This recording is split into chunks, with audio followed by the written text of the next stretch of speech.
Hi there, this is David Ingleby for Dingo Servo Mounts, and today we're going to be talking about the revised version of the low profile mount and how to assemble it. It's now known as the low profile MK2B.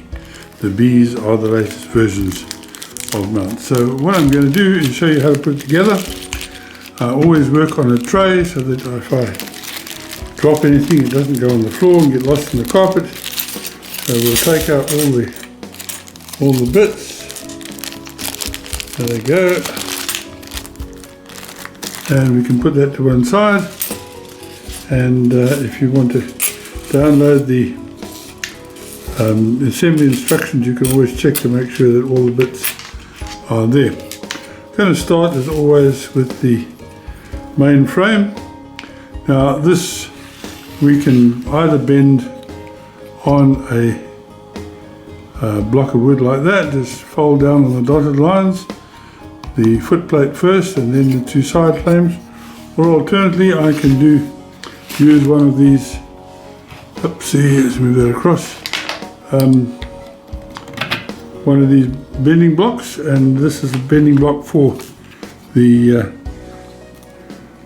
low profile mount. So first of all we put the foot plate in there and bend it and make sure that we've gone all the way to 90 degrees. Then it's a question of putting the side plates in, following the opposite direction and the other way, and there we have our mount folded up. The next thing we need to do is take the slider, and I always suggest that you do the slider in this direction with the slot away from you, and push down the little piece which will then sort out the switch on the bottom of the mount. This again you can tweak a little bit just to make sure that it's 90 degrees. You could bend it the other way around, but if you're going to use a underboard tie bar kit, then this is the way it needs to be done. So that is that, and that is that. The next thing we do is, and this is something we should have done before we started. We should put these arms in to the slots to make sure that they fit without any friction, particularly as the latest mounts we've got tend to have a little bit of a burr on them, but it should slide off quite easily. Now it's a question of inserting the slider into one side and then folding up the side arm by hand to get the other side in. Make sure you've got everything nice and square, and it should slide nice and easily. If for some reason it doesn't slide easily, then it's always a good thing just to file off slightly with a needle file on the arms. But that's doing its thing quite nicely. I'm happy with that. Now the next thing, and I have to stop here and go and get a servo. What I have here is a battery pack and a servo tester, which is all very useful. We make some of these, we also sell the plastic cheapy ones as well. If you push the button there to get the center light on, then you'll know that your servo is in the central position.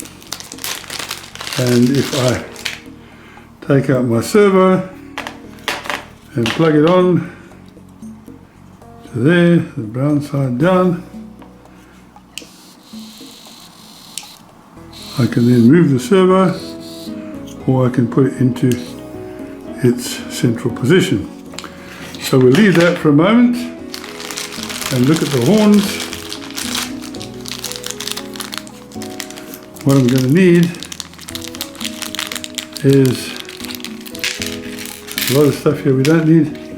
This particular horn, the straight horn, is the one we want, and we'll need that little screw there, which is the one that screws it into the actual servo. Now what we do with the new ones is we put a screw into that first hole there, and I'm going to just use my little screwdriver to start that hole, and then find a little M1.6 by 8mm screw. Make sure I've got the right screwdriver for it. That one. Oops. It's always difficult to do these things when you're working behind the camera. And that will go very nicely into there. You can screw it all the way home as I'm going in from the back of the horn.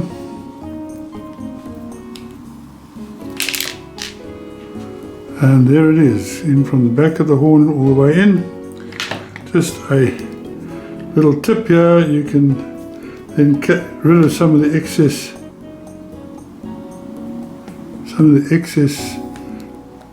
horn. We don't need that. And now I need to put it onto my servo so that it's 100, at least 90 degrees down. So put that on there. That's not quite right. There we go. That would be great.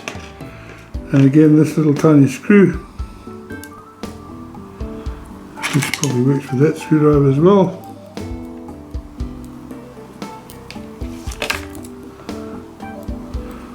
I always find it's easier to put screws on the end of the screwdriver, hold them with your thumb or finger, and then just put them into the hole and run them up.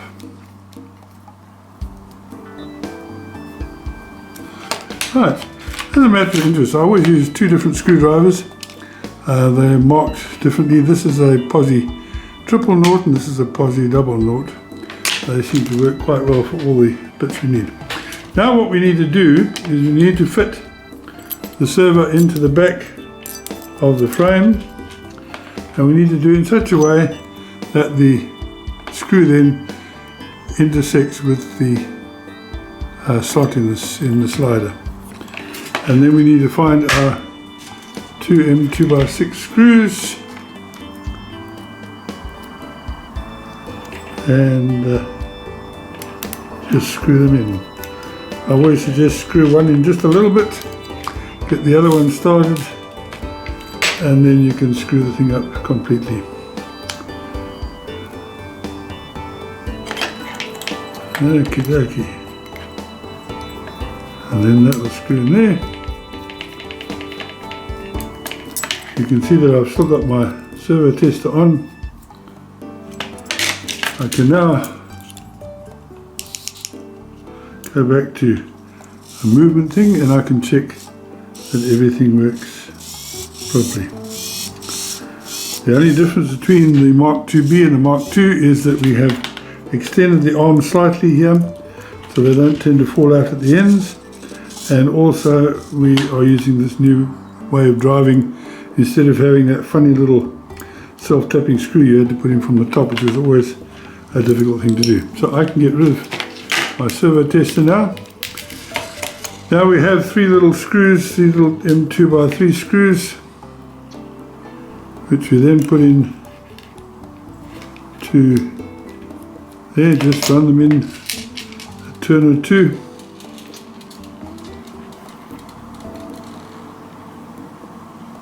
Oops.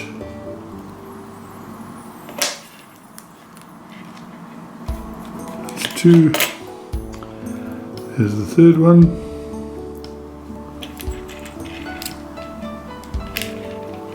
And that's your third one. And then your drive pin would then be trapped between those. Always screw the center screw up first. Then the second one, you don't have to nip them up too tight at this stage, just to hold them in place. Please be careful with that sharp point because it can give you a nasty little prick. Okay, so that's the mount itself made and it's all ready to go. What we have now left is the two switches and a bit of nice side cutters will separate the two nut plates. You can then make up your switches with a screw through, nut plate on the back. Just get it started. And another screw on the other side. Get that one started. Okay, and then that would then, this one would fit on this side. Slides in there, and you don't adjust it in all the way until such time as you've got your mount in place and the settings made up. So for now, just lock up one screw just to hold it in place. The other one needs to be made up the other way around, so you put the screws on the other side and nut plate